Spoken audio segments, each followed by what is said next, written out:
अस्सलामु अलैकुम वरहमतुल्लाहि वबरकातुहू। अल्हम्दुलिल्लाहि वकफ़ा व सलामुन अला इबादिहिल्लज़ीना इस्तफ़ा। मुहतरम सामीन और नाज़रीन, अज़ीज़ दोस्तों और भाइयों, मुअज़्ज़ज़ माओं और बहनों, आज मेरा मौजू है हज़रत मुआज़ बिन जबल रज़ियल्लाहु ताला अन्हु का, उनका तज़किरा कि वो कितने अज़ीम सहाबी हैं। ये मुआज़ बिन जबल सुरमीली आँखों वाले, घुंघराले बालों वाले, नहायत ही हसीन, नहायत ही जमील, बड़े ही खूबसूरत और दिलकश, जो देखता उनको वो हैरान और शर्मसार रह जाता है। ये वो अजीम सहाबी हैं जिनके बारे में प्यारे नबी जनाब मुहम्मद रसूलुल्लाह सल्लल्लाहु अलैहि वसल्लम ने फरमा दिया था कि मेरी उम्मत में से सबसे ज़्यादा जो हलाल और हराम को जानते हैं वो मुआज़ बिन जबल हैं। मुआज़ बिन जबल मदीना के रहने वाले, जब मसअब बिन उमैर रज़ियल्लाहु ताला अन्हु मदीना मुनव्वरा तशरीफ़ लाते हैं और आकर इनको दावत देते हैं, इस्लाम की दावत फैलाते हैं, तो मुआज़ बिन जबल उनके हाथ पर इस्लाम कबूल करते हैं, इस्लाम कबूल करते हैं। फिर जब रसूलुल्लाह सल्लल्लाहु अलैहि वसल्लम से ये मिलने के लिए, मुलाकात का शरफ़ हासिल करने के लिए मदीना मुनव्वरा से आते हैं और मक्का मुकर्रमा पहुँचते हैं और मुआज़ बिन जबल बैत अक़बा में शामिल होते हैं और रसूलुल्लाह सल्लल्लाहु अलैहि वसल्लम के हाथ पर बैत करते हैं।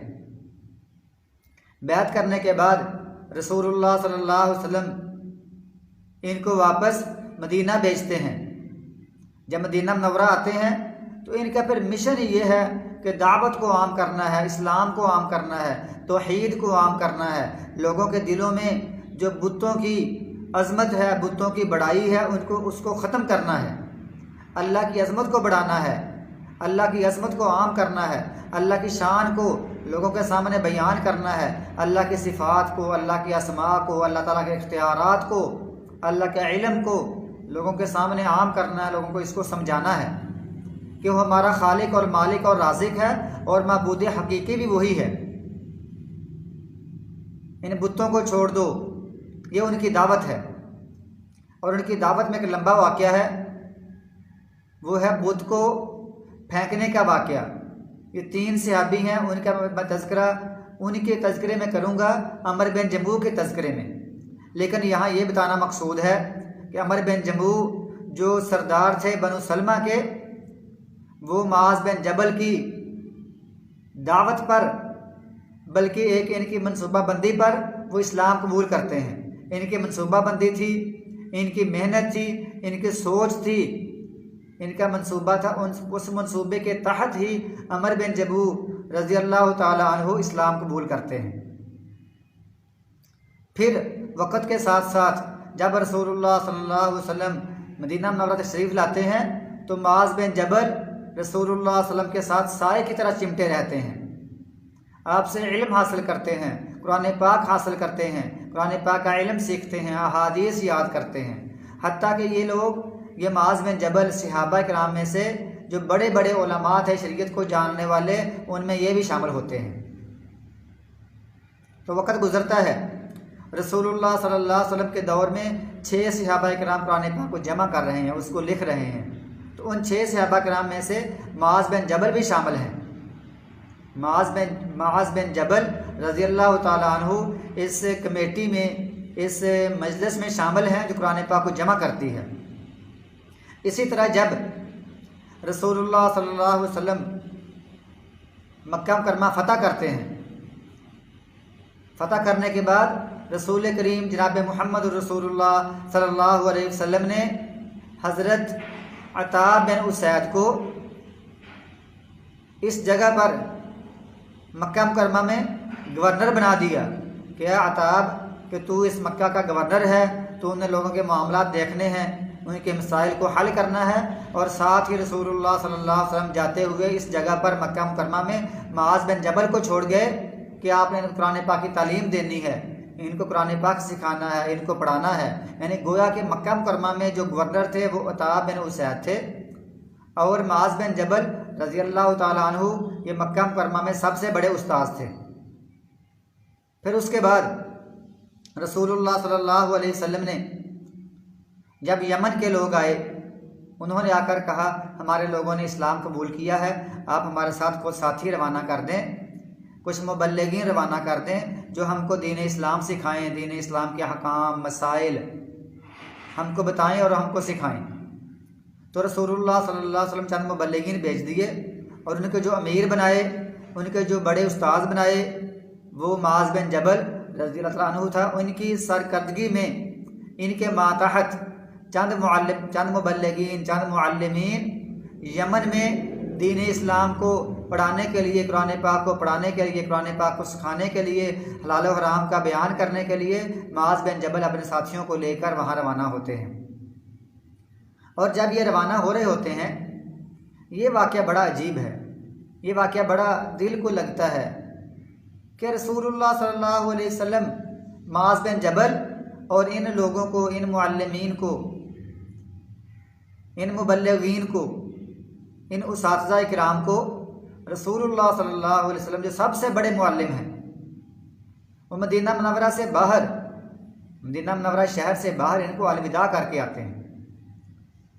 हालांकि बंदा अपने घर से भी लोगों को अलविदा करता, लेकिन रसूलुल्लाह सल्लल्लाहु अलैहि वसल्लम की अल्लाह के रसूल ने इनकी इज़्ज़त की, इनका इकराम किया और इनको स्पेशली मदीना मुनव्वरा से बाहर, शहर से बाहर अलविदा करके आई। और अलविदा भी कैसे किया, बड़ा मंजर है कि माज बिन जबल रज़ियल्लाहु ताला अन्हु अपनी सवारी पर हैं और रसूलुल्लाह सल्लल्लाहु अलैहि वसल्लम साथ पैदल चल रहे हैं।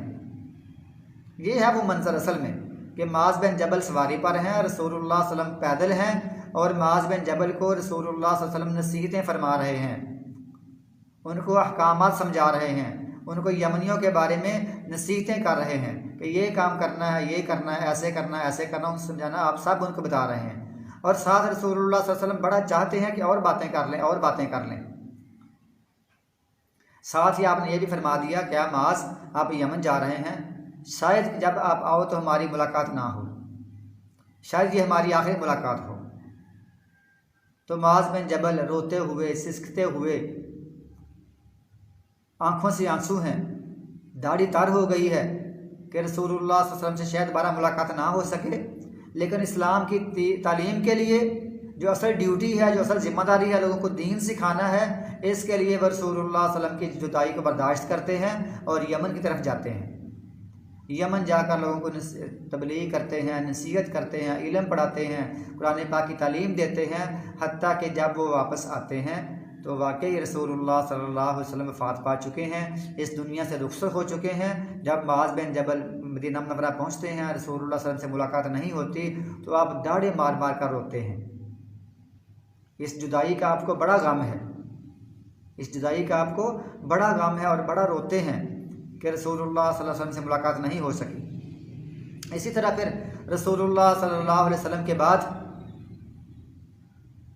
हज़रत उमर बिन ख़त्ताब रज़ियल्लाहु तआला अन्हु ने, इन्होंने अपने दौर में इनको बनु किलाब एक कबीला है वहाँ भेजा था कि वहाँ जाकर उनसे, उनके अमीर लोगों से, उनके अगनिया से माल इकट्ठा करो, ज़कात इकट्ठी करो और फ़कीरों में बांट दो। तो वहाँ भी रसूलुल्लाह सल्लल्लाहु अलैहि वसल्लम हज़रत उमर ने इनको मक्का उधर बनु किलाब का गवर्नर बना दिया और माल इकट्ठा करने वाले, ज़कात इकट्ठा करने वाले इनको बना दिया। इसी तरह फिर एक दफ़ा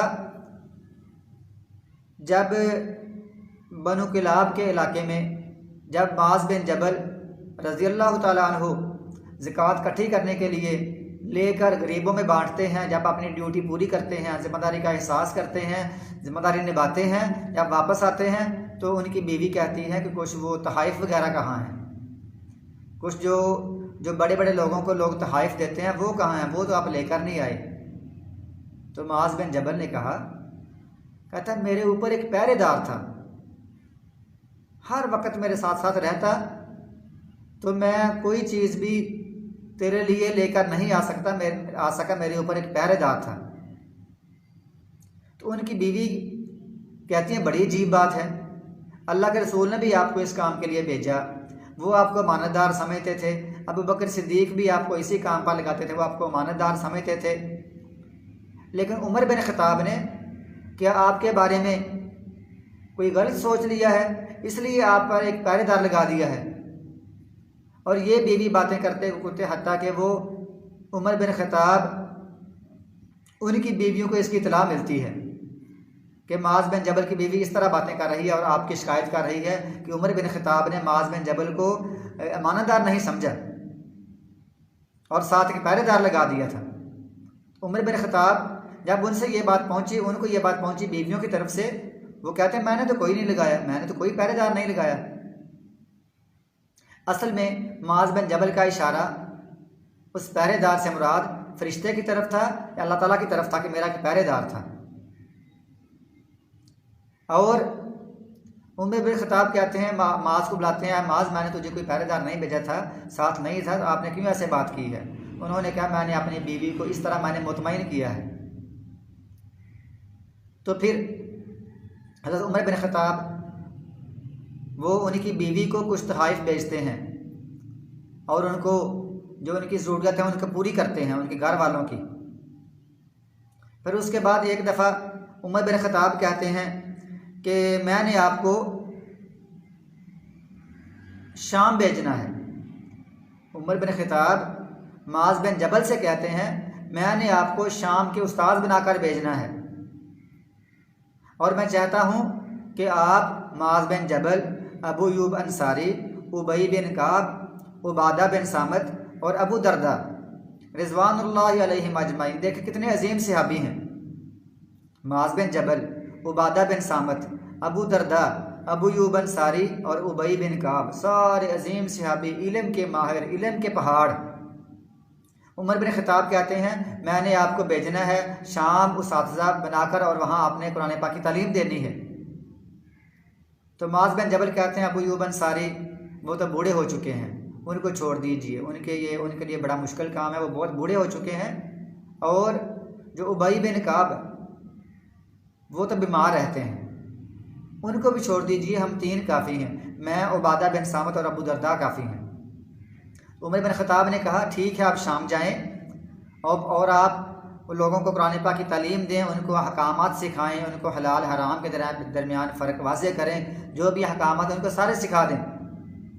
तो माज बिन जबल, उबादा बिन सामित और अबू दरदा जाकर वहाँ इल्म सिखाते हैं। और हत्ता के अबू मुस्लिम खौलानी कहते हैं एक जगह पर अबू मुस्लिम खौलानी दमिश्क में और एक जगह पर हिम्स में यजीद बिन कुतैब बयान करते हैं कि एक बंदा बैठा हुआ था, मैंने देखा कि उसकी सुरमीली आँखें थीं और घुंघराले बाल थे, वो बैठे हुए थे और बहुत सारे बड़े बड़े बुजुर्ग और बड़े सियाने लोग उसके गिर्द गिर्द जमा थे।